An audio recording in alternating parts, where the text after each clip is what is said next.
দিতে চাই। বিশ্বনবী বললেন, আসো তুমি এসে আমার পিঠে লাঠি দিয়ে চাবুক দিয়ে বাড়ি মারো। সাহাবী বলে, ও নবী, যখন আপনি আমার চাবুকটা পিঠের মধ্যে মেরেছেন, আমার পিঠে তখন জামা ছিল না। আপনি যদি যথা নিয়মে কেসাসটা আদায় করতে চান, আপনার জামাটা খুলেন, খালি পিঠের মধ্যে বাড়িটা মারি। সাইয়েদনা ওমর ফারুক হাতের জামা এরকম করতে শুরু করছে, আয় দিকে আয়। বিশ্বনবী বললেন, ওমর থামো, মারতে দাও। বিশ্বনবী উনার জুব্বাটা উপরের দিকে উঠালেন, পিঠের মধ্যে বাড়ি দেওয়ার জন্য ওই সাহাবীকে ডাকলেন। ওই সাহাবী বিশ্বনবীকে পিছন দিক থেকে জড়িয়ে ধরে ওই মোহরে নবুয়তের মধ্যে চুমু দিয়ে ফেলেছে। সাহাবী বললেন, নবী গো, এই নাটক করার জন্য আপনি আমারে মাফ করে দিয়েন।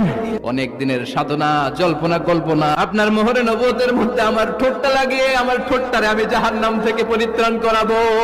এজন্য প্ল্যান প্রোগ্রাম করে এতক্ষণ আপনার জামাটা খুলতে বলেছি। আপনার উপরে আমার কোনো হক নাই। আমার আব্বা মা, আমার সম্পদ, আমার জীবন আপনার জন্য কোরবান গো নবী।